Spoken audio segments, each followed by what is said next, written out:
Start करते हैं exercise 3.6 का क्वेश्चन नंबर 2 का फर्स्ट पार्ट।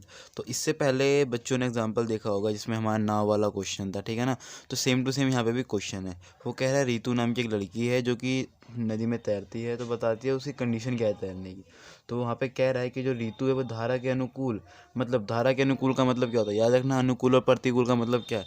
अगर मैं कहूँ कि जो नदी बह रही है उसकी धारा इस साइड है, उसकी धारा क्या है, इस साइड है, और आप तय इस साइड रहे हो, मीन्स आपके बीच में रिलेशन कितना है, बहुत ही नेगेटिव है। क्या है, बहुत ज़्यादा ही नेगेटिव है। मतलब अगर ये बढ़ता जाए तो आपको भी अपनी स्पीड बढ़ानी पड़ेगी, ठीक है ना। तो हम क्या कहते हैं, इसे नेगेटिव रिलेशन कहते हैं। पर अगर मैं कहूँ स्पीड इधर ही है, मतलब जो धारा इधर बह रही है, आप तैर भी इधर रहे हो, तो क्या आपको फोर्स नहीं लगाना पड़ेगा? बिल्कुल, बहुत ही कम फोर्स लगाना पड़ेगा, जिससे कि अपने आप को आपको धागे आगे धकेल देगा, ठीक है। अब हमारे लिए ऊपर से नीचे गिरना आसान होता है, क्योंकि गुरुत्वाकर्षण बल भी कहाँ लग रहा होता है, बिल्कुल नीचे ही लग रहा होता है। और हम कूद भी कहाँ रहते हैं, नीचे लग रहे होते हैं। पर क्या हमारे लिए नीचे से ऊपर चढ़ना आसान होता है? नहीं, क्योंकि गुरुत्वाकर्षण बल नीचे लग रहा होता है और हम ऊपर जा रहे होते हैं। तो यहाँ पे हमारा नेगेटिव हो जाता है। जब साथ साथ चलेगा या उसके हिसाब से चलेगा तो उसे कहते हैं हम अनुकूल। क्या कहते हैं उसे? हम अनुकूल। और जब उसके खिलाफ हो जाएगा तो उसे कहते हैं प्रतिकूल। अब कह रहा है बताओ, ठीक है। तो उसने हमसे बोला चलती है वो 2 घंटे में तो 20 किलोमीटर उसके साथ चल लेती है अनुकूल में, पर जब उसके प्रतिकूल चलती है तो केवल 4 किलोमीटर ही तैर पाती है, वो घंटे उतने ही लगते हैं उसको। तो बोल रहा उसके स्थिर जल में तैरने की ताल बताइए तथा धारा की चाल बताइए, ठीक है ना। तो हम बोलेंगे यहाँ पर कि ऋतु की, या हम इसे क्या मान लें, यहाँ लिख देते हैं माना ऋतु की स्थिर जल में तैरने की चाल, ठीक है ना। स्थिर जल में तैरने की चाल कितनी किलोमीटर मान लेते हैं हम? इसे मान लेते हैं हम x किलोमीटर प्रति घंटा। तथा, ठीक है ना, तथा धारा की चाल, तथा जो धारा बह रही है जिस नदी में नहा रही है वो, तो धारा की चाल कितनी मान लेते हैं हम? y किलोमीटर h प्रति घंटा मान लेते हैं। तो हमें क्या पता है, अनुकूल में तो दोनों साथ साथ चलेंगे, मतलब उनमें रिलेशन कैसा होगा? पॉजिटिव रिलेशन होगा। अगर जितना तेज धारा होगा उतना तेज वो भी अपने आप बहता हुआ चला जाएगा, या उतना ही उसे कम फोर्स अपना लगाना पड़ेगा तैरने के लिए। तो यहाँ पे वही चीज़ लिखेंगे। अब हम यहाँ पे लिखते हैं कि जब ऋतु धारा की चाल चलेगी तो हम लिखेंगे यहाँ पे अनुकूल, ठीक है ना। क्या? अनुकूल धारा के अनुसार, ठीक है ना। अनुकूल धारा के अनुसार क्या स्थिति होगी? दोनों में पॉजिटिव रिलेशन बोला था, तो क्या बन जाएगा उनकी चाल? x जमा वाई किलोमीटर प्रति घंटा।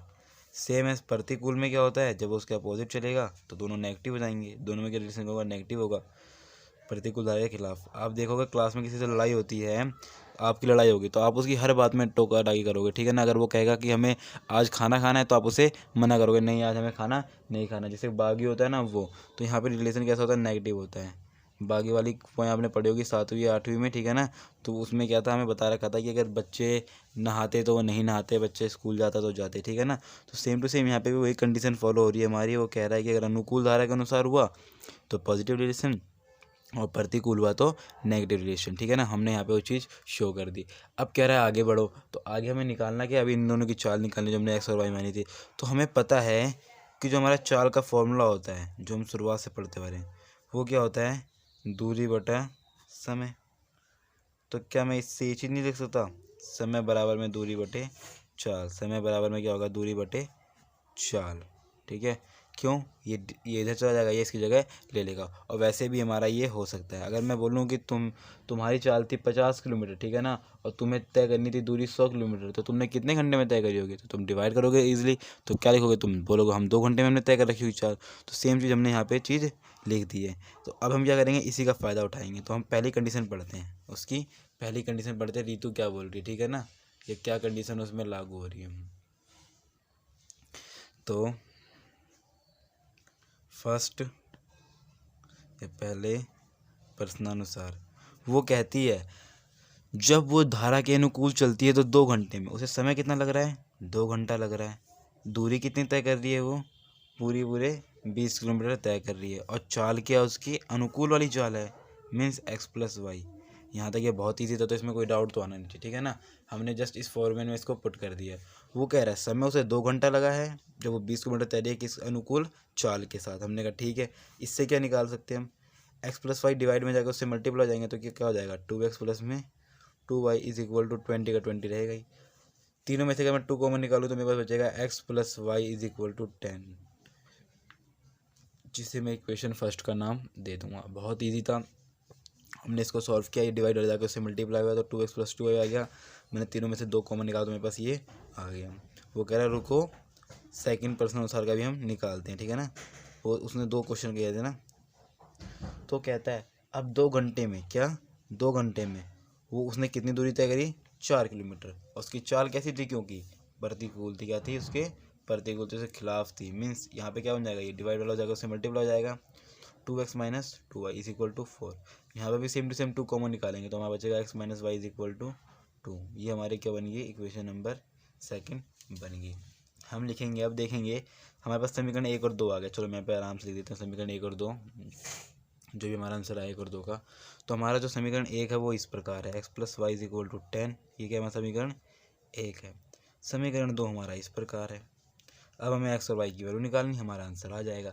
तो जैसा कि हम जानते हैं कि अगर विलोपन विधि से हम इसे करें तो हमें गुणांक सेम करना होता है, तो दोनों गुणांक सेम है।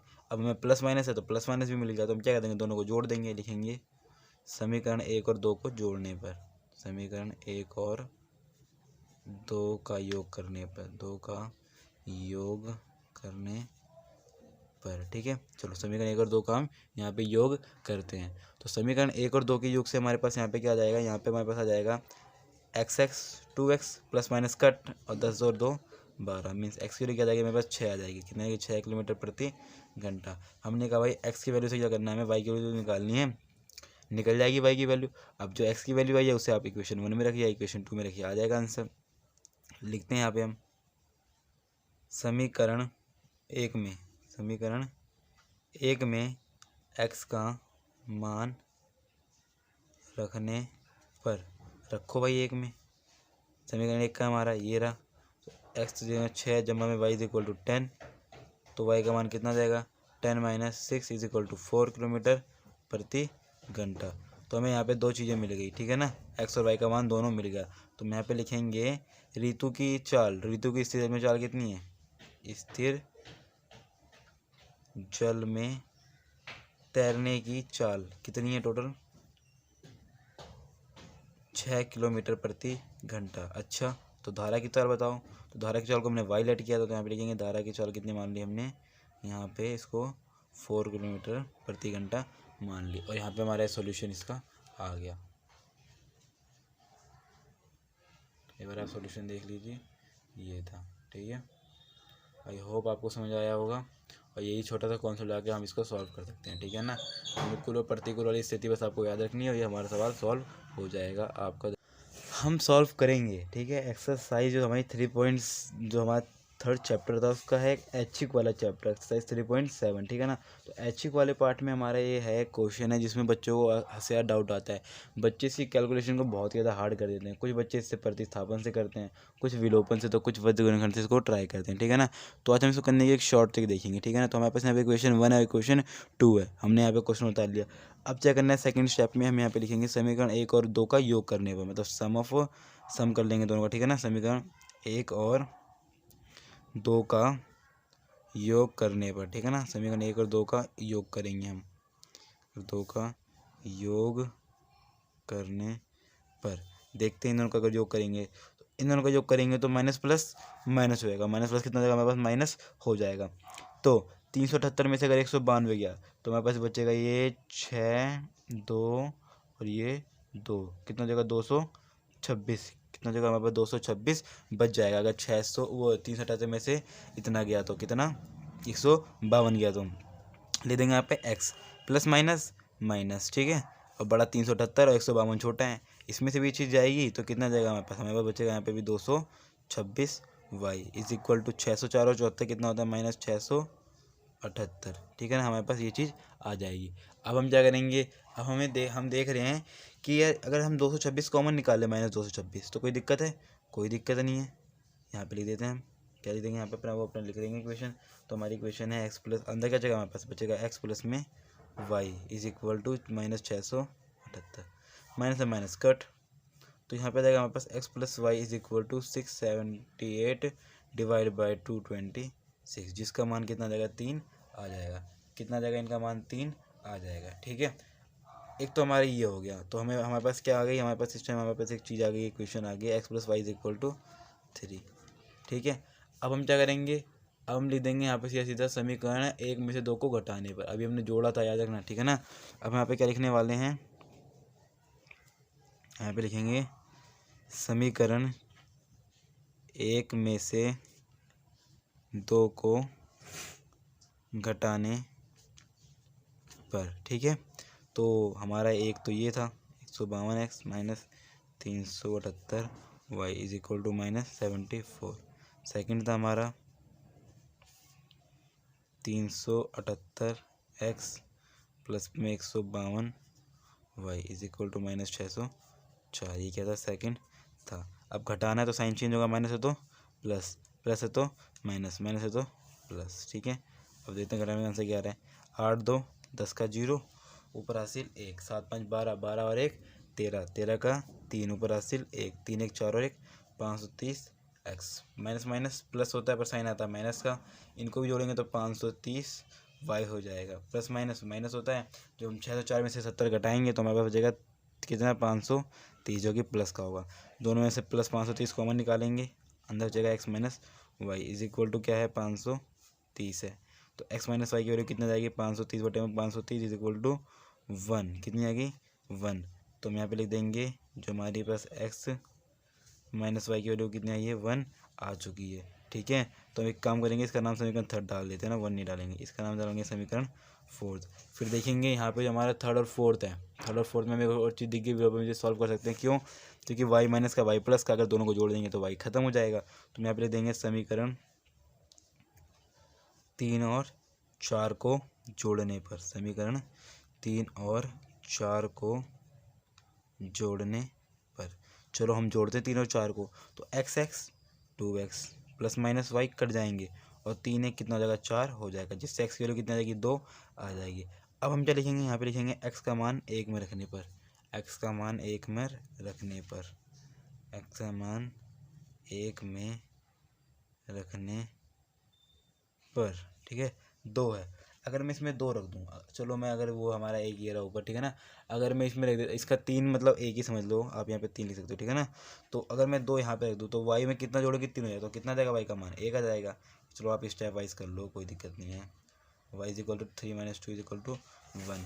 तो x कितना आ गया हमारे पास, 2, और y कितना आ गया, 1।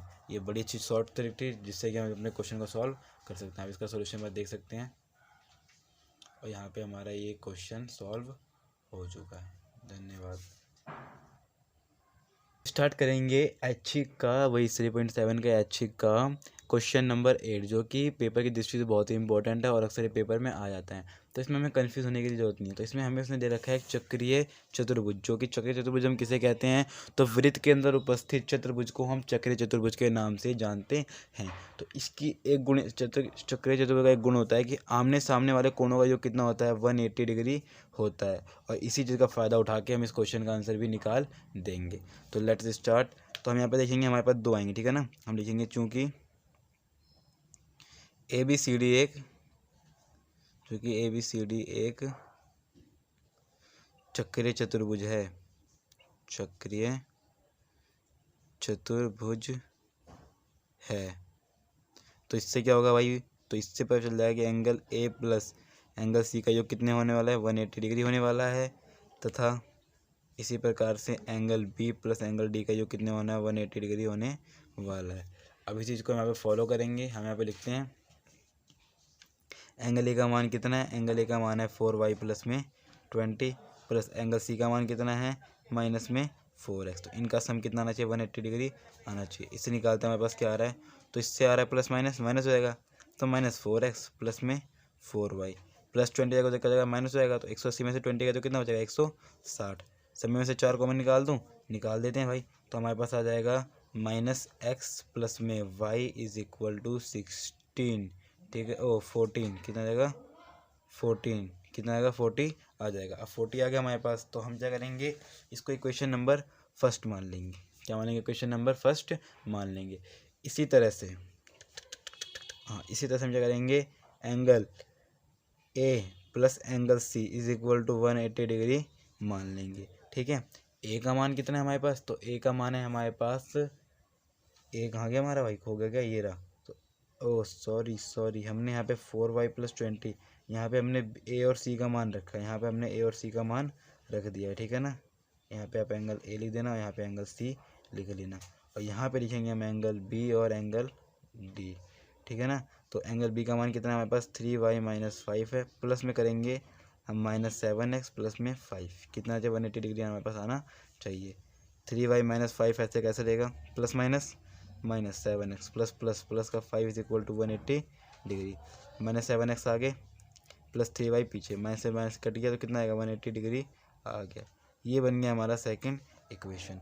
अब हम क्या करेंगे, हमें ये सेम करना है किसी एक का, तो हम क्या करेंगे ना, इस वाले को 3 से मल्टीप्लाई कर देंगे, इसको 3 से मल्टीप्लाई करने पर यहाँ पे 3y तो आना है, और 3y आ गया तो 3y से मिल जाएगा, और हम यहाँ पे फिर सॉल्यूशन करने के लिए आगे एक कदम बढ़ सकते हैं। अब हम यहाँ पे लिखते हैं अपना स्टेटमेंट, यहाँ पे लिखेंगे, 1 मिनट इसको एडजस्ट कर दूँ पहले, हाँ यहाँ पे लिखेंगे समीकरण